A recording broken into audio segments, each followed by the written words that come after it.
Masyado na sila marami na biktima una. Si Elias noon. Ngayon naman si Joan. Mga tao walang kalaban-laban. Mga demonyo talaga yung mga tao niyan. Anong plano mo ngayon, pare? Magsasalita na ako. Oras na para malaman nila ang katotohanan. Para bumagsak na ang sindikatong ito at lahat ng kasabot nila.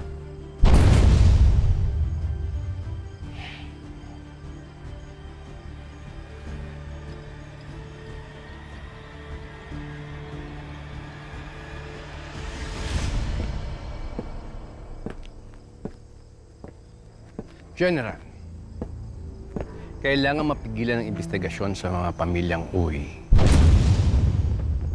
Senyor, pangako niyo sa akin nun. Protektado kami ng anak ko.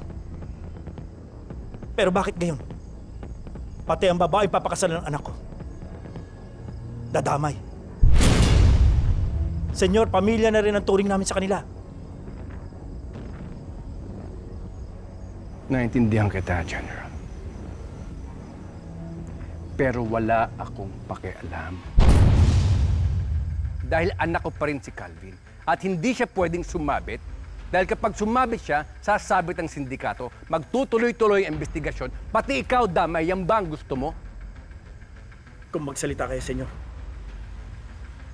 Parang laruan lang ang mga taong ito. Magiging pamilya na namin sila. Pati si Joan. Tinira ni Calvin. Nang dahil sa katarantaduhan ni Calvin, pati anak ko nadamay. Kaya kung sasabit tayo, kasalanan niya to. Kasalanan to ni Calvin! Tama ka. Boxer.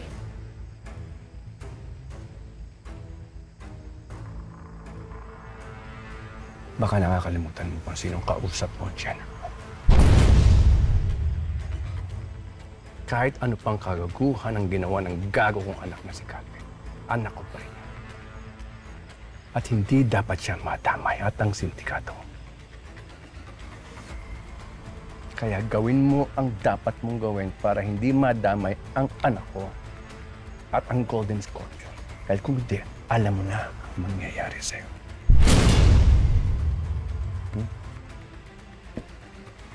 At ang anak mong si Paeng,